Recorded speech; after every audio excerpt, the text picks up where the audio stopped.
सूरजपुरिया ललन भैया के माध्यम से राधे राधे स्टूडियो हमारे चैनल के नाम है देसीनाथ 555 और हमारे बीजी पर बैठल बने संतोष मास्टर जी और हमारे ढोलक में बने लाल मोहन और हमारे जोड़ी पे बने हसनैन दीवाना कोरस में हमें सोनू मस्ताना। आई भैया फिर हमें एक मेरे आप लोग के पीछे में आ गए बनी भोजपुरी लोकगीत लेके भैया हो कैसे क्या कहा तरी जहिया से बसल बारू हमारा नजर में जहिया से बसल बारू हमारा नजर में निदा नहीं आवे गोरी कवनो पहाड़ में निदा नहीं आवे गोरी कवनो पहाड़ में निदा नहीं आवे गोरी कवनो पहाड़ में जहिया से बसल बारू हमारा नजर में जहिया से बसल बारू हमारा नजर में निदा नहीं आवे गोरी कवनो पहाड़ में निदा नहीं आवे गोरी कवनो पहाड़ में जहिया से बसल बारू हमारा नजर में जहिया से बसल बारू हमारा नजर में निदा नहीं आवे गोरी कवनो पहाड़ में निदा नहीं आवे गोरी कवनो पहाड़ में। अरे जहिया से देखले बानी भइल हई पागल तोहारे हो खाती गोरिया दिलावा बजागल जहिया से देखले बानी भइल बानी पागल तोहारे हो खाती गोरिया दिलावा बजागल जहिया से देखले बानी भइल हई पागल तोहारे हो खाती गोरिया दिलावा बजागल तोहा के बसाई बरानी अपनाई घर में तोहा के बसाई बरानी अपनाई घर में निदा नहीं आवे गोरी कवनो पहाड़ में निदा नहीं आवे गोरी कवनो पहाड़ में जहिया से बसल बारू हमारा नजर में जहिया से बसल बारू हमारा नजर में निदा नहीं आवे गोरी कवनो पहाड़ में।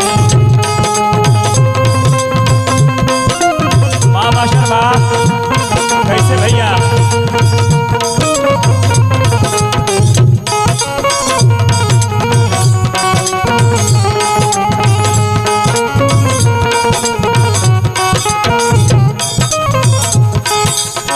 कहतर गोरिया काल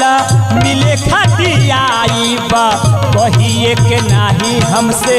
मिले नहीं आए ओ कहतर गोरिया काल मिले खाती आई कहिए गोरिया नहीं नहीं आई तोहा के बसाई बरानी अपनाई घर में तोहा के बसाई बरानी अपनाई घर में निदा नहीं आवे गोरी कवनो पहाड़ में निदा नहीं आवे गोरी कवनो पहाड़ में निदा नहीं आवे गोरी कवनो पहाड़ में जहिया से बसल बारू हमारा नजर में जहिया से बसल बारू हमारा नजर में निदा नहीं आवे गोरी कवनो पहाड़ में निदा नहीं आवे गोरी कवनो पहाड़ में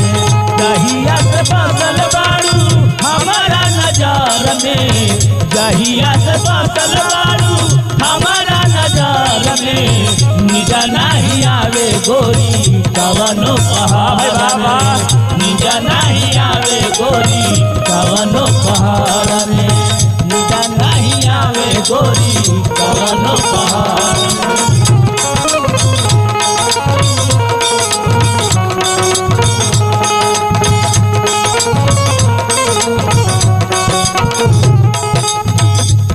अरे लिखे लबिया जा ललन भोजपुरिया अरे लिखे लबिया जा ललन भोजपुरिया गावे लतेनी भैया राम सूरजपुरिया